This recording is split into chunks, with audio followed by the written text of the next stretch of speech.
वबिमा अन्नी कादिरिय्युन अक़ूल अदरिक अब्दक जीलानी अदरिक अब्दक जीलानी।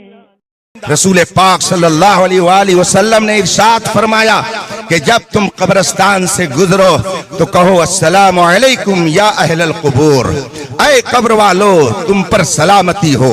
और हदीस में फरमाया गया है कि जब कोई सलाम करता है तो वो मोमिन मुर्दा उसका जवाब देता है, जवाब देता है। आप सलाम करते हैं, वो कब्र के अंदर सुनता है और वो सुन करके जवाब भी देता है। लोग कहते हैं वो मर गए, उनकी ताकत क्या है? आप मुझे बताओ, आप उनको सलाम करते हैं, वो आपका सलाम सुन करके आपको जवाब देते हैं, क्या आप उनका जवाब सुनते हैं? नहीं सुनते हैं। तो इसका मतलब क्या हुआ कि आपने सलाम किया, उन्होंने सुन लिया, इसीलिए उन्होंने आपको जवाब दिया, मगर आप उनके जवाब को नहीं सुन सके। अब बताइए कि आपकी ताकत ज्यादा है कि जो जमीन के नीचे आराम कर रहा है उसकी ताकत ज्यादा है।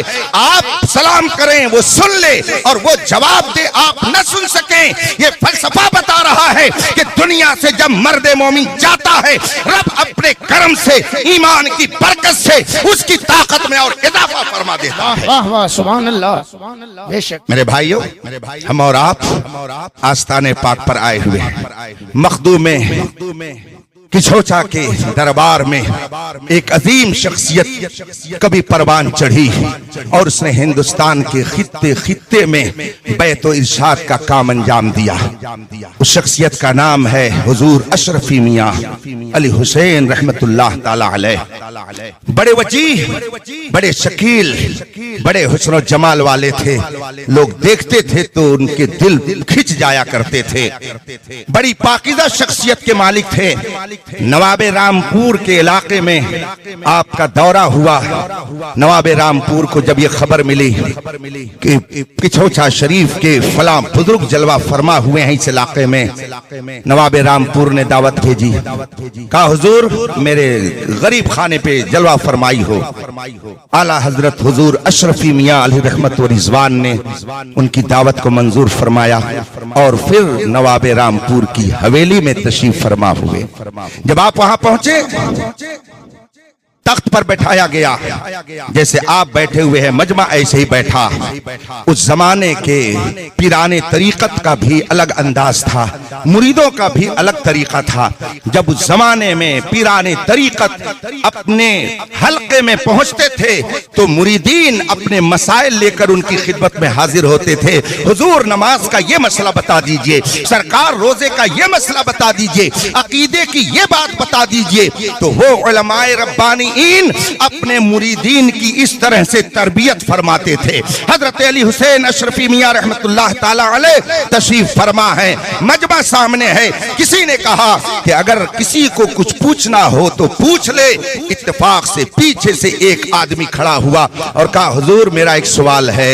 आपने फरमाया कहो क्या कहना चाहते हो। उसने कहा हुजूर बंदा जब कोई दुआ करता है तो उसकी दुआ को कौन कबूल करता है, कौन उसकी दुआ को कबूल करता है।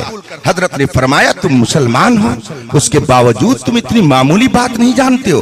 कहा सरकार आप इरशाद फरमा दें।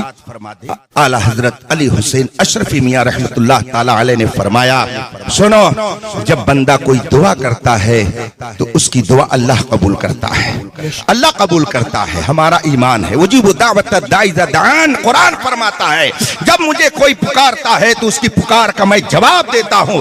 हदीस में फरमाया गया है कि अगर बंदा एक बार कहता है या अल्लाह, अल्लाह 7 बार कहता है लब्बैक या अबदी, लब्बैक या अबदी, ऐ मेरे बंदे मैं हाजिर हूँ, बता तेरी क्या तमन्ना है, तू मुझसे क्या मांगना चाहता है। हदीस में फरमाया गया है। माशाअल्लाह। हजरत अली हुसैन अशरफी मियां रहमतुल्लाह अलैह ने फरमाया कि जब बंदा कोई दुआ करता है तो उसकी दुआ को अल्लाह कबूल करता है। कहा हुजूर ये बात तो समझ में आ गई, मगर एक सवाल और है। कहा वो क्या? कहा उसे कहां से पुकारा जाए, कहां से उससे दुआ की जाए कि वो हमारी दुआ को सुन ले और हमारी पुकार का जवाब दे दे। उसे कहां से पुकारा जाए, कहां से बैठ करके उससे दुआ की जाए? हजरत अली हुसैन अशरफी मियां रहमतुल्लाह ताला अलैह ने फरमाया, उसको जहां कहीं से पुकारोगे, जहां कहीं से उसे तुम उससे दुआ करोगे, अगर वो तुम्हारी दुआ को कबूल करना चाहेगा तो कर लेगा। कोई कैद नहीं है, मकान में रहो, दुकान में रहो, घर में रहो, जहां भी रहो, अगर तुम दुआ करोगे अल्लाह कबूल करना चाहेगा तो तुम्हारी दुआ को कबूल कर लेगा। जब ये दोस्त जवाब उसे मिल गया तो कहता, हुजूर बर आखिरी सवाल एक और है। फरमाया, वो क्या? कहा, हुजूर मैंने आपसे अर्ज किया दुआ कौन कबूल करता है? आपने फरमाया अल्लाह कबूल करता है। मैंने आपसे अर्ज की कहां से उससे दुआ की जाए कि वो कबूल कर ले? आपने कहा जहां से उसे तुम पुकारोगे, जहां से उससे दुआ करोगे, अगर वो तुम्हारी दुआ को कबूल करना चाहेगा तो कर लेगा।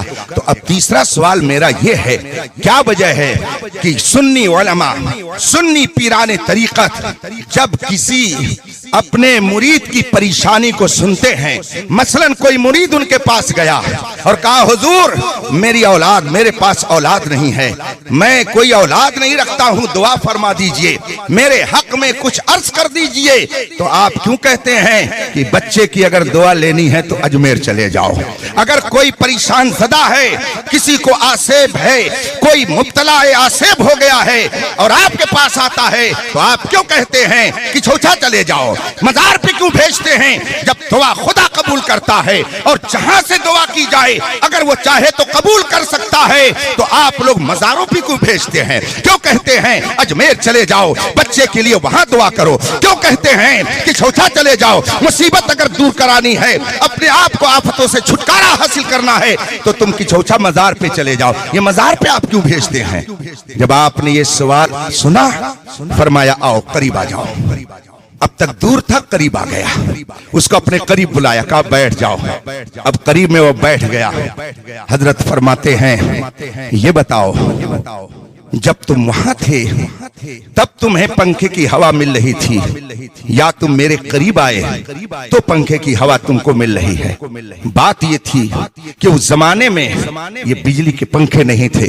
इत्तेफाक देखिए कि नवाबे रामपुर खुद पीछे से पंखा झल रहा था। एजाज और एहतराम में आज लोगों का हाल ये है कि नवाब नहीं, अगर जरा सा पैसा हो जाए तो वो सोचेंगे कि इमाम साहब हमारी जूती सीधी कर देते तो मेरी कुलाही इफ्तिखार में 4 चांद लग जाता, और मौज पे ताव दे करके कहते, क्या समझते हो बड़े बड़े मौलाना मेरे यहाँ आते हैं, लाइन लगाए रहते हैं, जरा सा पैसा हो जाता है दिमाग खराब हो जाता है। मगर नवाबे रामपुर एजाज में हुजूर अशरफी मियां रहमतुल्लाह अलैह के पीछे से पंखा झल रहा था। जब उसने कहा कि हुजूर जब मैं वहां था तब मुझे पंखे की हवा नहीं मिल रही थी, मैं आपके करीब आया तो मुझे पंखे की हवा मिलने लगी। अब नवाबे रामपुर से आप फरमाते हैं, नवाब साहब ये बताइए कि आप पंखा इसे झल रहे हैं या मुझे झल रहे हैं? हवा इसे दे रहे हैं या मुझे दे रहे हैं? नवाबे रामपुर ने अर्ज किया, हुजूर इसकी क्या हैसियत है कि मैं इसे पंखे झलूं? इसकी क्या हैसियत है कि मैं इसको हवा दूं? इस जैसे न जाने कितने मेरे यहाँ खुद खादिम हैं जो मुझे पंखा झलते हैं। हुजूर मैं तो आपको पंखा झल रहा हूँ, हवा आपको दे रहा हूँ, इसको मैं क्यों हवा दूंगा? इसकी क्या हैसियत है? हजरत ने जब नवाबे रामपुर का ये जवाब सुनाया और फिर फरमाया, सुना कुछ तुमने? देख तू मुझसे दूर था और हवा से महरूम था और मेरे करीब आया तो तुझे भी हवा मिलने लगी। हालांकि नवाबे रामपुर तुझे हवा नहीं दे रहे हैं, इसलिए कि वो पंखा तेरे लिए नहीं झल रहे हैं, मेरे लिए झल रहे हैं, इसलिए कि तेरी ये हैसियत नहीं है कि नवाबे रामपुर तुझे पंखा झले। मगर तू मेरे करीब आ गया तो तुझे भी कुछ न कुछ फैज मिल गया, हवा तुझे भी मिल गई। हम अपने लोगों को मजारों पर इसलिए भेजते हैं कि हम जानते हैं ये मुजरिम हैं, गुनहगार हैं, इनकी ज़बानें इस लायक नहीं हैं कि फौरन बाबे जाबत से इनकी आवाज टकरा जाए। और ख्वाजा गरीब नवाज वो हैं जिनके रोज़े अनवर पर हमेशा रहमतों नूर की बारिश बरसती है, इसलिए हम इन मुजरिमों को वहां भेज देते हैं कि वहां रहमतों की बारिश से इन्हें भी कुछ हिस्सा मिल जाया करेगा। इसीलिए हम अपने बुजुर्गों के आस्थाने पर जाते हैं कि वहां से फैज़ो बरकत मिले। हजरत हबीबुल उलमा ऐसी भी बरकत देते हैं जो देख